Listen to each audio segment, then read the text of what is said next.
everybody to a new episode of Theo de Blic tutorial. We are here in Organia with the motto 7 lights in S size, and today we are going to talk about exercises for beginners. Most importantly, we're going to focus on 3 exercises for beginners. The first one will be pitch pendule, the most important one, very important one. The second one is going to be dynamic turn. I don't know the exact name in English, but it's dynamic turn, so pitch pendule followed by a turn. And the third one is going to be rolls, roll movements, and roll with big ears. All right, super important. Those exercises are aiming for beginners. If you are lacking technical skills, if you are even only 1 flight, 2 flights, 10 flights, even 30 flights, if you are lacking technical skills, those exercises are for you. First of all, we are going to work on pitch pendule. So what is pitch pendule? Basically, pitch pendule is when you are pitching with your glider, braking, releasing, braking, releasing. It's also called the dolphin. It's basically when you are balancing yourself on a swing, all right? Why do we work on pitch pendule? We work on pitch pendule because it's a really useful maneuver for gliding in general. Our glider is always moving on the pitch axis, and it's really important to be able to control those movements. And in order to control those movements, you need to understand them. And in order to understand them, you need to first create them and know what to do in order to stop them or to initiate them, all right? So first thing first, how do you create a pitch? In order to create a pitch, there is nothing easier. You only need to brake, you release, and the glider dives. This is a pitch, okay? So in order to create a pitch, that's what we're gonna do. We are gonna brake, brake, brake, brake, release, the glider is gonna dive, and we are gonna repeat the process in order to have a nice and high pitch, okay? What do you have to take care when you are doing pitch pendule? First of all, you have to take care to keep your axis straight, all right? Many people, they are braking and they are turning slightly, all right? So without even noticing, they are braking more on one side and then they are turning slightly, okay? You don't want to brake more on one side, so you need to be really careful to be perfectly symmetric in order to perform a good pitch pendule, all right? Another thing you have to be careful of is the timing. So basically what we are going to try is we are going to try to brake after we pass below the glider in order to brake during the pitch to amplify the pitch and then release. If you brake too early your pitch, basically the glider is not going to pitch enough and you're not going to get a dive. So for example, we create a pitch. If I brake too early, I have no pitch anymore, all right? Even if I create a really strong pitch, all right? So I'm creating a strong pitch. So this pitch is strong. If I brake early, I have no pitch anymore, all right? So it's super important to brake at the right moment. So in order to brake at the right moment, what you have to do is to wait to pass under the glider, and when you start to climb, to feel your body climbing, you brake, you brake, you brake, you brake to accentuate this climb, all right?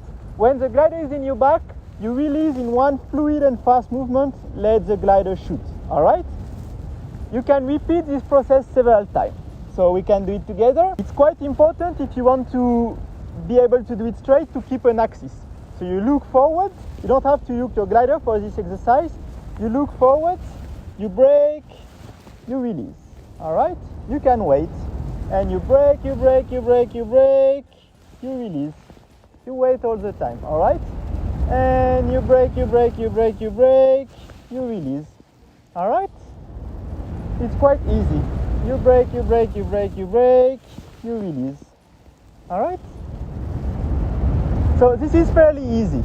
What's important is that you need to really brake at the right timing. What might happen is that you lose the timing slightly. As I said before, if you brake too early, you will just kill the pitch. But on the same, if you brake too late, you will not accentuate your pitch as well. It's a common mistake. So I'm creating a pitch, all right, and then I wait, and then I brake, and I release, and my pitch is getting softer. And I'm at the end of my dive, and I brake, and my pitch is not getting bigger, all right? So if you brake too late, you are not creating a bigger pitch. So it's super important to brake at the right moment. So after you pass the glider, you are slowly braking with the pitch in order to accentuate it, and then you release, all right? One thing to know is that if you want a bigger pitch, you can hold the brake for longer. So you brake, you brake, you brake, you release, you brake, you brake, you brake, you brake, and if you hold the brake longer, then the dive is gonna be bigger, all right? And you brake, you brake, you brake, you hold the brake, and you release, and that's how you get a bigger dive, all right? Super important to release all the way, and you get a bigger dive. And at some point, you will get a small deflation, as I just got, all right? So it's super important to always be able to judge how much is your pitch going on, all right? So when performing a pitch and any maneuvers in paragliding in general, it's important to remember that what's important is not to make really fast and brutal movements, it's to make fluid and decisive movements. Basically, a pitch is a lot less effective if I go really down and up, and really down and up, and really down and up, rather than if I go smoothly down and up, all right? It's important to go smoothly down and up. Of course, it's important to go all the way up in order to really let the glider fly. And it's smoothly down and up, all right? It's super important. Down and up doesn't do anything, all right? Even if I go like down and up, it's almost nothing, all right? So super important. If you want to do pitch, you need to be fluid and going in a decisive movement. You are decided to do this movement, all right? We practice pitch for two reasons. In order to allow you to understand where you stand under your glider. So basically, to be able to say, okay, I'm under my glider, the glider is in my back, the glider is in my front, and also to teach you to have the right reaction when you have those kind of pitch movements. So if you know that the glider is in your back, you know that you have to go hands up, let the glider fly. If you see that the glider is going too much in front, you know that you need to catch the dive, and then you need also to be able to know that you are right under your glider during a pitch, all right? So when you perform a pitch and it goes really, really, really high, you get the risk of getting a frontal collapse. This is not a big problem in itself, you just have to go hands up and the frontal collapse will reopen.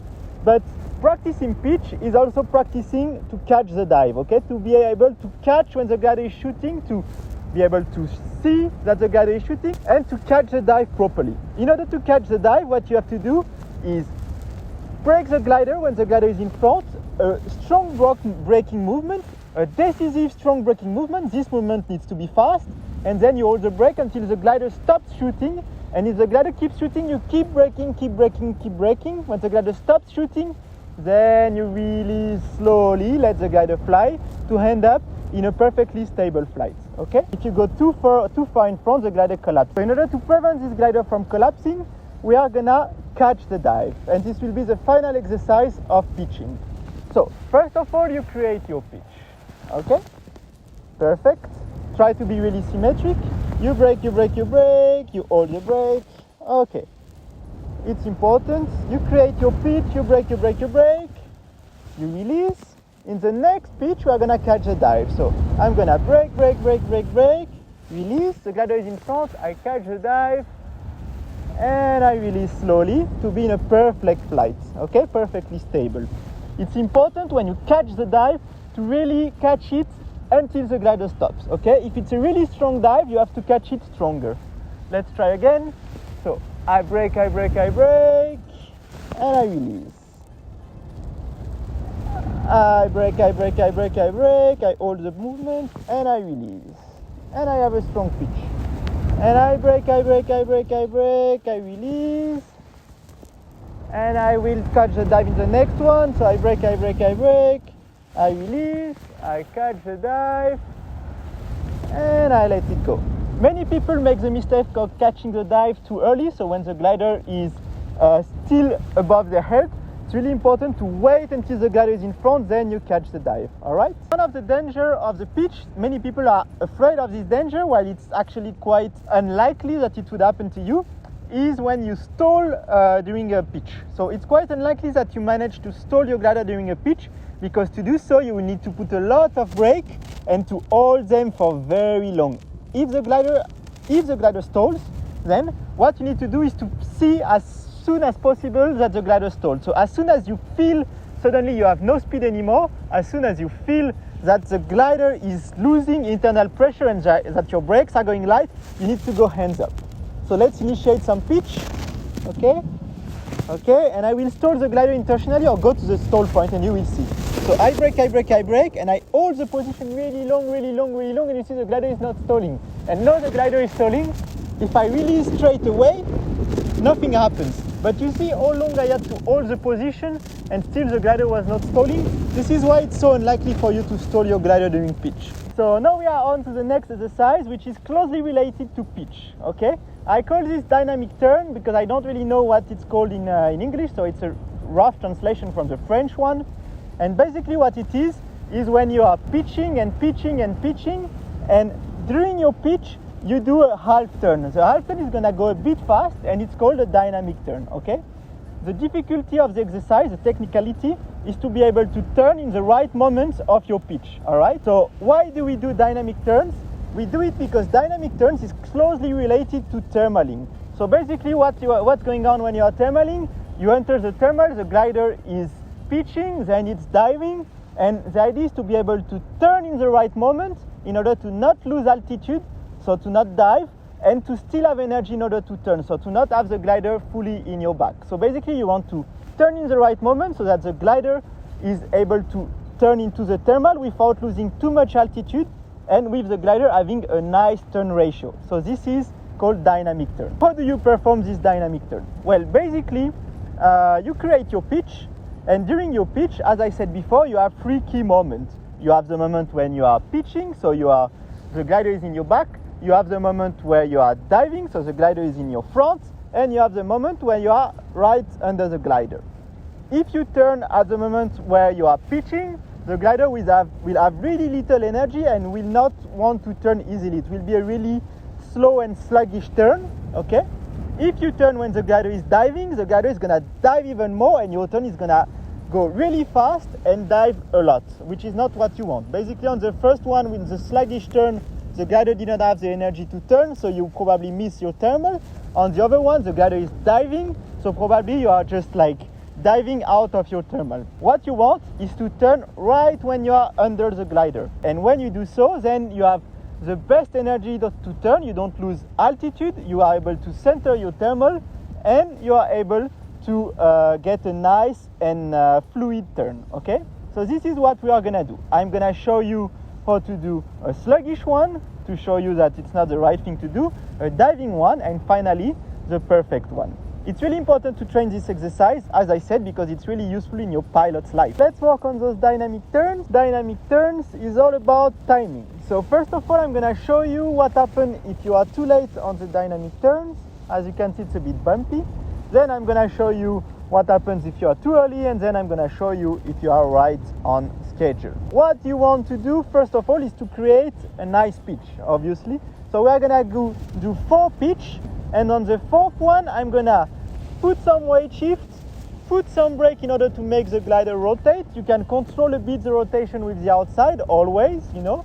And then I'm gonna turn a bit late, so the glider will be in my back, and you will see that the glider is not gonna rotate nicely. We are gonna start, so basically you create your pitch. I will do 4, so number 1, number 2, all right, number 3, perfect, it's gonna be number 4, okay, I release, so number 4, and I'm gonna brake a bit late, and I'm gonna want to turn, and you will see the glider doesn't want to turn. I have some pitch in order to complete this half rotation, all right? So this is not what I wanted. Now I'm gonna do it too early, so the glider is gonna dive, all right? So, perfect, I do it, brake, hands up.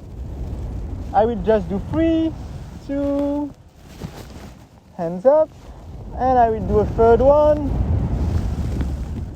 Okay, the glider is diving, and now I'm gonna do it early, and you see,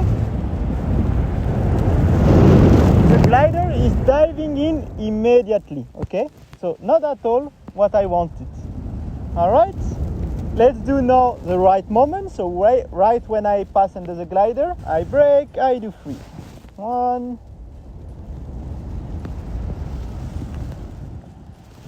2, and 3. Okay, the glider is shooting. I'm waiting to pass under the glider, and then I'm turning. All right?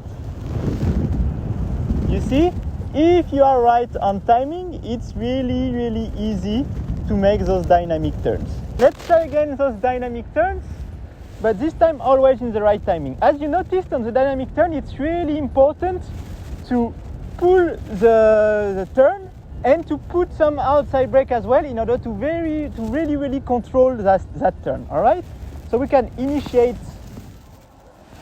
our pitch. All right, we'll do 3 again.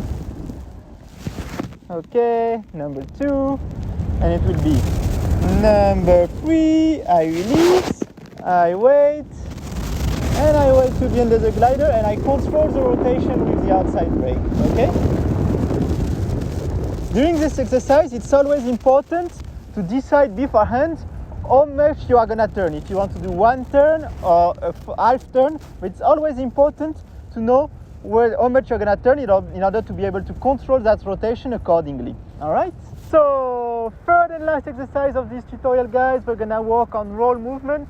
So for the roll movement, we are gonna focus mainly on the weight shift, because what I want to show you is a roll with big ears. All right. I already covered a lot of roll movement in the wing over tutorials, so right now it's going to be just rolls with weight shift. So in order to do so, you can clip your brake. Roll with weight shift is really important because it teaches you to learn how much weight shift you have to put and the timing of weight shifting, okay? So the idea is not to do big rolls, the idea is to do rolls on the right moment. To do rolls on the right moment, what you need to do? You need to understand what is too early, what is too late. Basically, when we do rolls, we are passing under the glider like this, okay? This is your body, this is the glider, you are passing rolling under the glider. You have always a little bit of pitch when you do this, but we are gonna not think about it for now. The idea is that if you pull your weight shift to initiate a roll, in order to initiate another roll, you need to pull your weight shift before or when you are passing under the glider. So just before or when you are passing under the glider. If you pull your weight shift afterwards, then it is too late. All right? Let's make an example. Okay? I initiate a roll. Okay? And I initiate a roll before I go down under the glider. And I initiate a roll before I go down under the glider. And I initiate a roll under the glider. All right? And I initiate a roll under the glider. My rolls are getting really big already. All right? This is rolling movement. In order to stabilize, you just stay hands up and wait for it. All right? So let's try again. You see the first rolls, you initiate the rolls before you fell under the glider, and then you go a bit later when you fell under the glider. So I initiate a roll, the glider turns. I initiate a roll, the glider turns. I initiate a roll, the glider turns. And I initiate a roll, the glider turns. And I initiate a roll, the glider turns. And I initiate a roll. Okay? So it's fairly easy. The next exercise, and it's closely related, is to do the same exercise, but this time with big ears, okay? Doing this with big ears allows you to first lose a lot of altitude, also to climb high without worrying about having a side collapse. Like right now we were doing quite hard rolls, and if we didn't put some brake, at some point we would have gotten a side collapse. Doing the rolls with the big ears allows us to climb high, to learn the timing without worrying. Also, it is a very good exercise to lose altitude. So I clip my brakes. What we're gonna do, we're gonna do the same exercise, but this time with the big ears. On the Moto 7, the big ears are done on the B3, they are called the B3 stall. So I pull my big ears. All right, I have my big ears, and now I will initiate rolls. And again, and again, and again, you see? And again, and I initiate my rolls again, and the rolls are way more stable, and I'm going down. All right, really important to do really strong weight shift. All right, and when you want to stop, boom, you stop pulling some weight shift. Okay, this is a really easy exercise for beginners. and then you just release the big gears. We can try again. This time trying to go a bit bigger. Okay, I pull my big gears and I initiate a roll, I let the glider turn. And I initiate a roll, I let the glider turn. And I initiate a roll, and I initiate a roll. Again.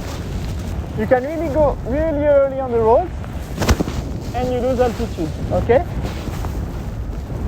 It teaches you to put the right amount of weight shift and to see how much weight shift you can put. And once you are finished, then you just release. All right?